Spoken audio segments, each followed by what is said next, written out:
Pak Prabowo mengatakan banyak analisa orang-orang yang seolah-olah lebih mengerti tentang Pak Prabowo itu adalah salah.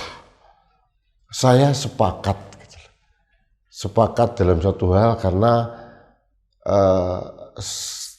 di sisi lain saya juga tidak terlalu sepakat bahwa para pakar siapapun termasuk saya mungkin itu seolah-olah mengerti atau menebak hati atau pikiran seorang Presiden Prabowo. Yang terjadi adalah analisa politik, analisa perilaku, dan kemudian kita menebak-nebak apa yang seharusnya atau harapan apa yang kita tumbuh kembangkan untuk seorang Presiden Prabowo. Itu yang dirangkum dalam suatu analisa sehingga seolah-olah kita ingin mengerti, memahami apa pikiran seorang Presiden Prabowo. Meskipun akhirnya banyak yang meleset atau tidak seperti yang kita harapkan.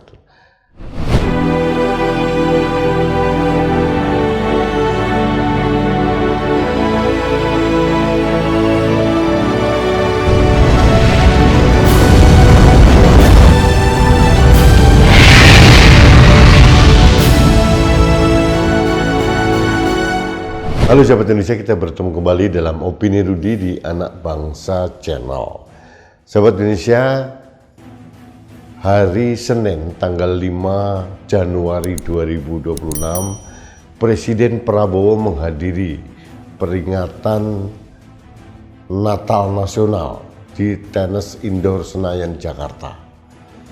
Ini agenda tahunan, jadi umat Kristen, Katolik, Protestan dan sebagainya mengadakan Natal bersama dan biasanya memang dihadiri oleh pimpinan negara. Dan untuk Natal tahun 2025 ini dilaksanakan tanggal 5 Januari 2026. Sekali lagi di Tenis Indoor Senayan.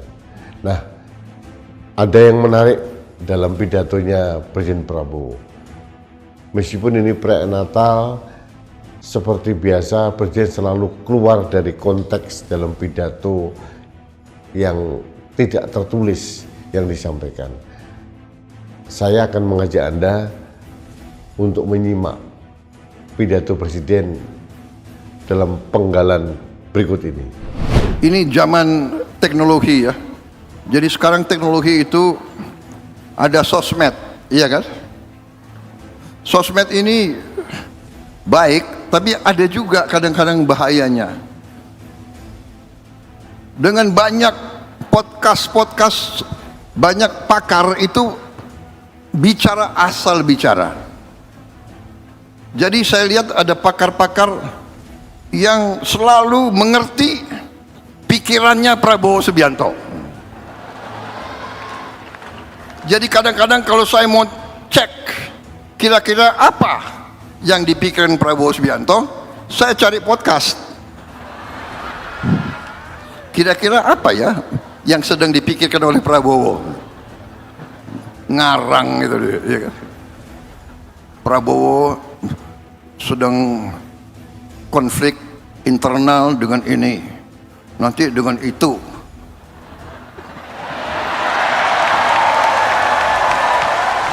Sahabat Indonesia, dalam pidato yang barusan kita nikmati itu, Presiden Prabowo itu menyoroti orang-orang atau pakar-pakar di podcast, di publik atau di media seolah-olah mengerti tentang pikiran Prabowo. Bahkan secara bercanda Pak Prabowo mengatakan dia pun kadang-kadang menikmati podcast, menyaksikan podcast untuk mengetahui apa isi pikiran Prabowo tentang Prabowo. Nah, ini yang menarik. Pak Prabowo mengatakan banyak analisa orang-orang yang seolah-olah lebih mengerti tentang Pak Prabowo itu adalah salah. Saya sepakat dalam satu hal karena Di sisi lain saya juga tidak terlalu sepakat bahwa para pakar siapapun termasuk saya mungkin itu seolah-olah mengerti atau menebak hati atau pikiran seorang Presiden Prabowo. Yang terjadi adalah analisa politik, analisa perilaku, dan kemudian kita menebak-nebak apa yang seharusnya atau harapan apa yang kita tumbuh kembangkan untuk seorang Presiden Prabowo. Itu yang dirangkum dalam suatu analisa sehingga seolah-olah kita ingin mengerti, memahami apa pikiran seorang Presiden Prabowo. Meskipun akhirnya banyak yang meleset atau tidak seperti yang kita harapkan. Yang dulu awal setelah Pilpres tahun 2019 misalkan, Pak Prabowo kalah kedua kali dari Jokowi, kita berharap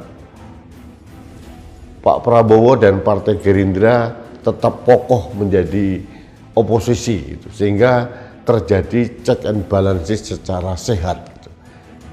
Itu harapan kita, itu yang kita maknai seolah-olah Prabowo akan menempuh jalan yang tegar sebagai orang yang demokrat, kemudian dia berdiri di depan untuk menjadi oposisi atau penyeimbang pemerintah.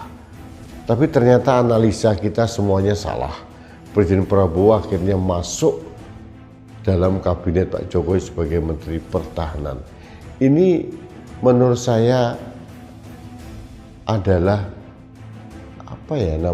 pragmatisme atau kalkulasi realistis dari seorang Prabowo bahwa dalam memperjuangkan dirinya untuk menjadi presiden berikutnya, jalan satu-satunya adalah masuk di dalam kabinet. Mungkin Pak Prabowo realistis juga berpikir bahwa kekuatan Jokowi satu-satunya yang bisa diharapkan bisa menaikkan Pak Prabowo menjadi presiden. Dan ini pun dilakukan, langkah pragmatisme ini dengan mengajak anaknya Jokowi, Gibran, menjadi wakil presiden. Meskipun usianya tidak mencukupi, lalu diadakan manuver-manuver di MK, akhirnya keluarlah putusan kontroversial MK nomor 90 tahun 2023. Akhirnya semua orang yang dimotori oleh majalah Tempo mengatakan Gibran itu adalah anak haram konstitusi. Ini langkah pragmatisme seorang Presiden Prabowo yang tidak terduga, yang tidak kita baca, dan kita merasa tidak sesuai dengan harapan kita bahwa sosok Prabowo yang tegar, kuat, pejuang, pantang menyerah, itu seolah-olah akhirnya bisa berkompromi dengan realita. Pak Prabowo akhirnya jadi presiden tahun 2024. Sudah menjadi rahasia umum bahwa Pak Prabowo menjadi presiden ada kontribusi besar dari pengaruh Jokowi, entah melalui pendukung-pendukung Jokowi, entah melalui aparat negara yang digerakkan oleh Jokowi. Bahkan dulu ada istilah parcok segala macam itu muncul, dan Pak Prabowo akhirnya kalkulasi politiknya benar bahwa hanya dengan mengikuti Jokowi, Presiden Prabowo benar-benar akan menjadi presiden, dan itu terjadi.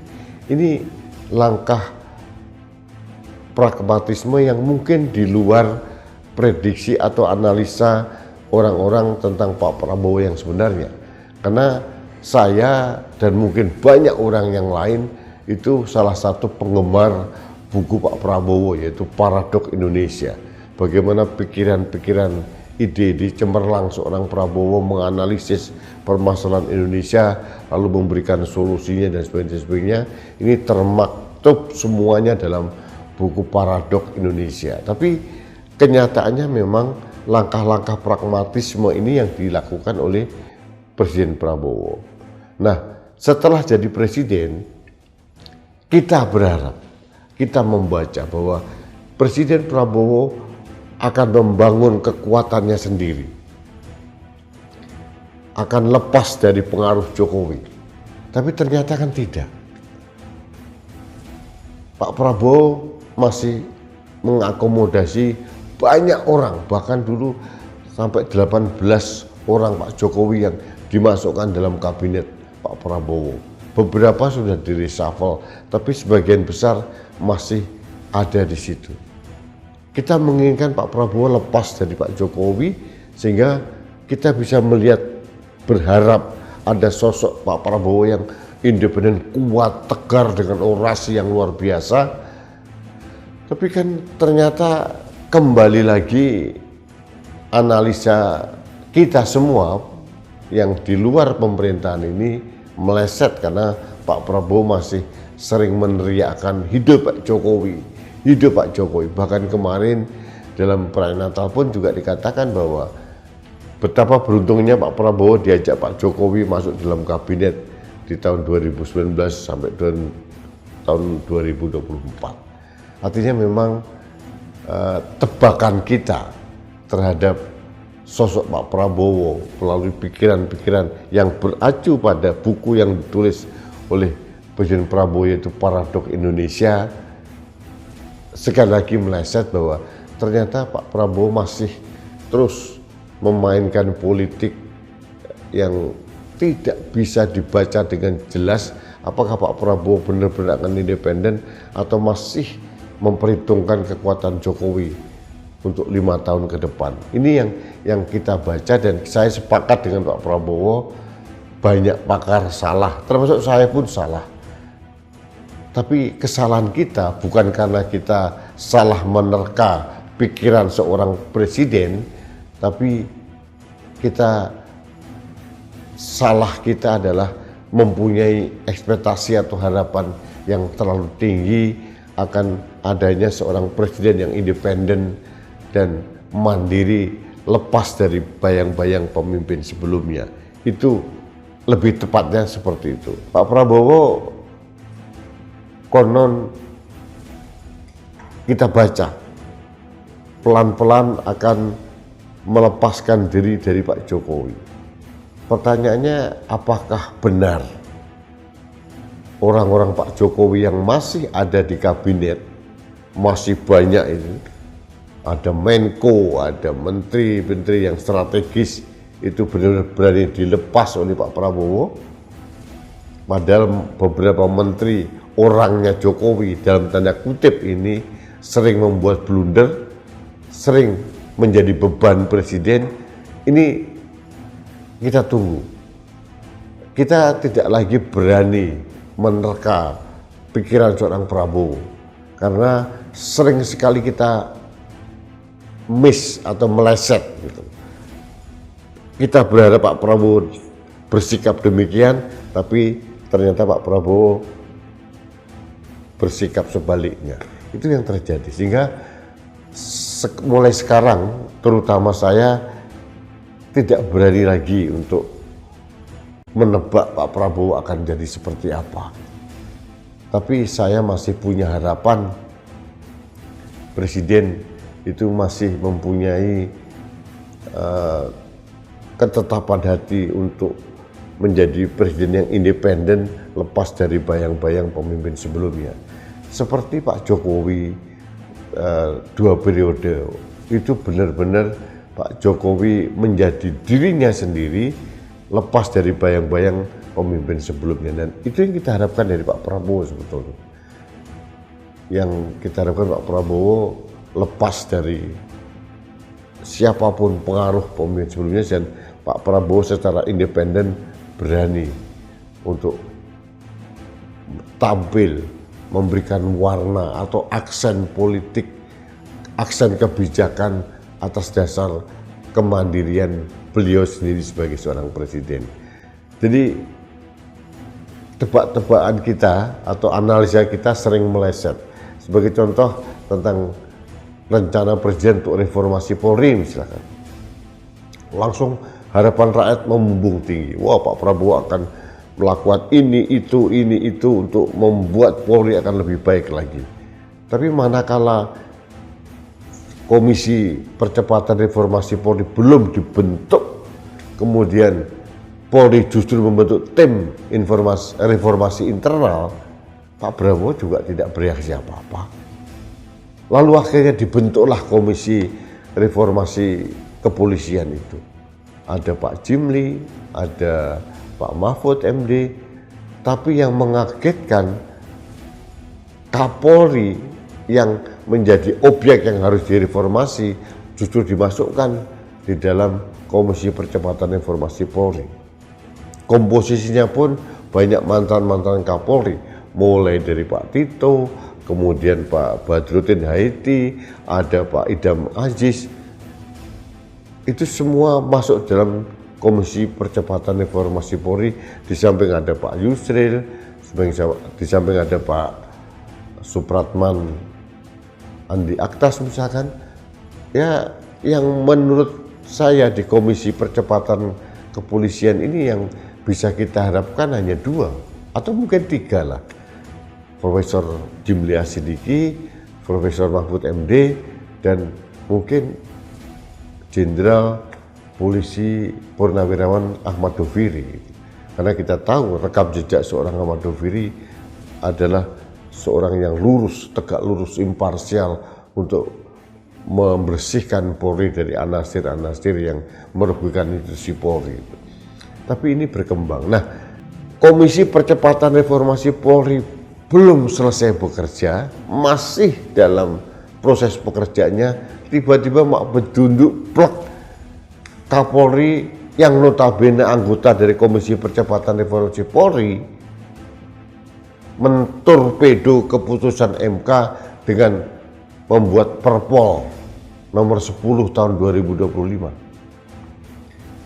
Kita waktu itu berpikir Pak Prabowo akan membatalkan, akan menegur Kapolri. Tidak, itu ternyata tidak terjadi apa-apa. Yang terjadi justru Perpol nomor 10 tahun 2025 itu diakomodasi oleh Istana, oleh pemerintahan Pak Prabowo. Konon akan dibuatkan PP untuk mengakomodasi isi Perpol itu. Yang notabene isi Perpol itu berlawanan dengan undang-undang kepolisian sendiri, apalagi pasca putusan MK nomor 114. Ini yang kita sering salah menduga pikiran Pak Prabowo. Yang terakhir mungkin tentang bencana Sumatera. Kita berharap dengan masifnya dampak akibat banjir bandang di 3 provinsi itu menelan korban lebih dari 1.100 orang lebih, yang hilang juga masih banyak, lalu berapa juta orang yang terdampak, rumah hancur, jembatan hancur, jalanan hancur, infrastruktur yang lain juga hancur. Kita berharap Presiden Prabowo tegar, langsung, cepat, sigap menetapkan status bencana nasional. Ternyata tidak, sampai sekarang tidak. Entah dengan alasan apa. Ini berbeda sekali dengan Partai Gerindra pada waktu di luar pemerintahan. Berbeda sekali dengan sikap Pak Prabowo tahun 2015 misalkan, yang waktu itu beliau mengusulkan agar bencana asap di Riau yang sampai melanglang buana asapnya ke Singapura, ke Malaysia itu ditetapkan sebagai bencana nasional. Ini hanya asap, tidak ada korban jiwa. Nah, sedangkan bencana Sumatera yang punya korban jiwa begitu banyak, Presiden Prabowo tidak menetapkan bencana nasional. Bahkan beliau dengan lantang di rapat kabinet mengatakan banyak pemimpin asing yang akan memberikan bantuan tapi ditolak. Wah, kita kaget juga ini. Presiden Prabowo begitu gigih, begitu overconfidence bahwa kita mampu. Padahal kita tahu APBN kita ya sedang bleeding, berdarah-darah. Gitu. Tapi yang terjadi beberapa hari kemudian di Aceh statement Pak Prabowo berubah 180 derajat. Dia mengatakan ini masalah bencana kemanusiaan. Sangat bodoh rasanya kalau kita menolak bantuan asing. Nah, kadang-kadang inkonsistensi seperti ini yang tidak bisa kita tebak oleh siapapun. Jadi saya setuju dengan Pak Prabowo, banyak pakar yang salah menerka pikiran seorang Prabowo karena memang sering sekali analisa para pakar yang dibalut dengan harapan-harapan agar Pak Prabowo mandiri itu yang terjadi justru Presiden bersikap sebaliknya gitu. Jadi sekali lagi saya katakan saya setuju dengan Presiden, banyak pakar, banyak orang-orang luar, mungkin termasuk saya, orang rakyat jelata ini yang sering pura-pura atau mungkin sok tahu pikiran seorang presiden karena sering salah. Tapi sebetulnya kesalahan kita atau kepura-puraan kita sok tahu pikiran presiden itu bukan karena kita sok pinter atau sok tahu atau sok apapun.